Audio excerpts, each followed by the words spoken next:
My name is Stephanie Warren, and I am the CQM coordinator with ADPH. I'm going to review some of the elements of the PCN 1502 and share the baseline data we found when reviewing subrecipients' previous year's CQM plans.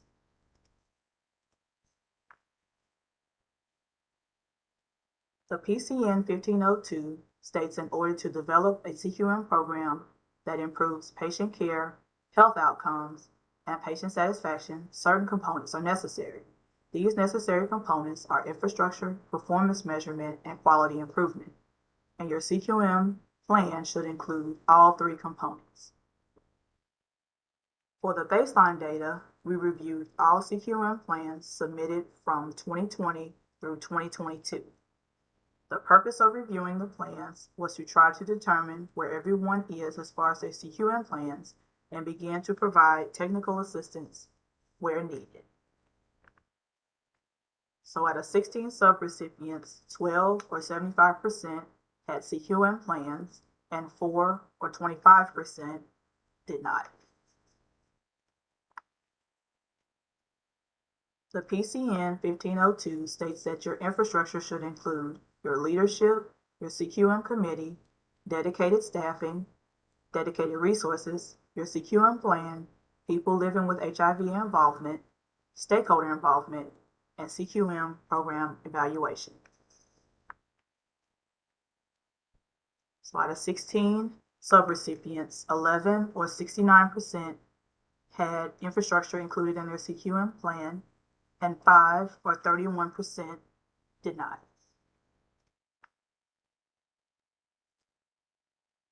The PCN 1502 states that performance measurement is a process of collecting, analyzing, and reporting data regarding patient care and health outcomes on an individual or population level and patient satisfaction.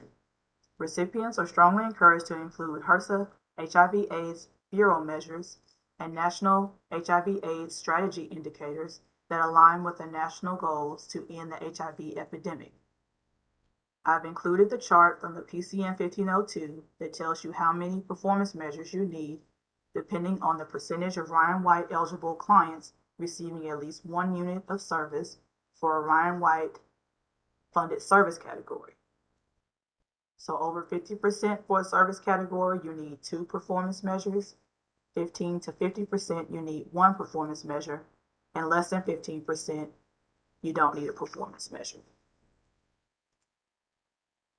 Out of 16 subrecipients, 6 or 37% had performance measures in their CQM plan, and 10 or 63% did not. The PCN 1502 states that quality improvement is the development and implementation of activities to make changes to the program in response to performance data results. Quality improvement activities are aimed at improving patient care, health outcomes, and patient satisfaction. And your methodology that you can use is LEAN or PDSA, which is Plan, Do, Study, Act. Out of 16 subrecipients, 8 or 50% had quality improvement activities in their CQM plan, and 8 or 50% did not.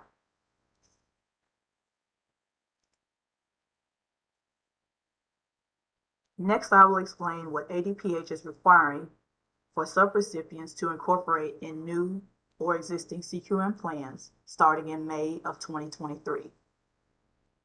Elements of the plan should include infrastructure, performance measurement, quality improvement projects, applicability, and signature. For infrastructure, ADPH is requiring the name of the CQM committee member as well as their job title and position be included in your CQM plan. For infrastructure, ADPH will require service utilized be submitted to United Way of Central Alabama, as well as require a statement on how you complete your service report.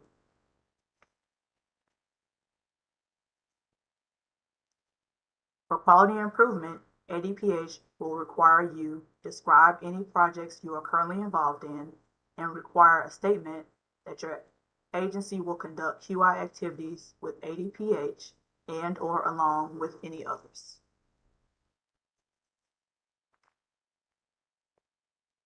For applicability, ADPH will require you summarize your contributions to the ADPH CQM. Contributions should include committee participation, participation in service utilization, selection and submission of performance measures, selection and participation in QI projects, and submitting reporting to United Way of Central Alabama on activities.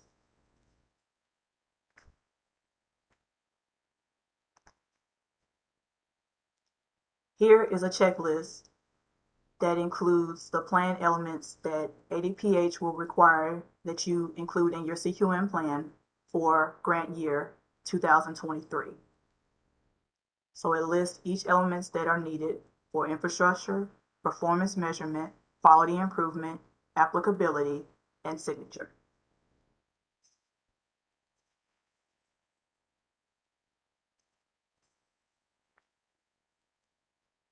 Here is an example of a CQM plan with elements that ADPH is requiring.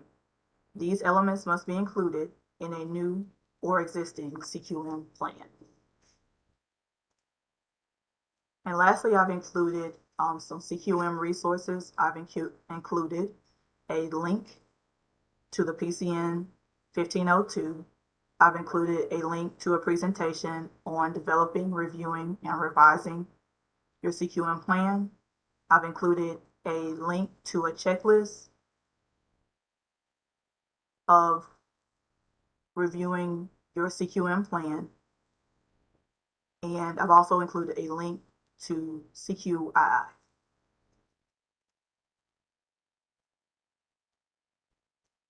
If you have any questions, please contact myself or Melissa Hammond.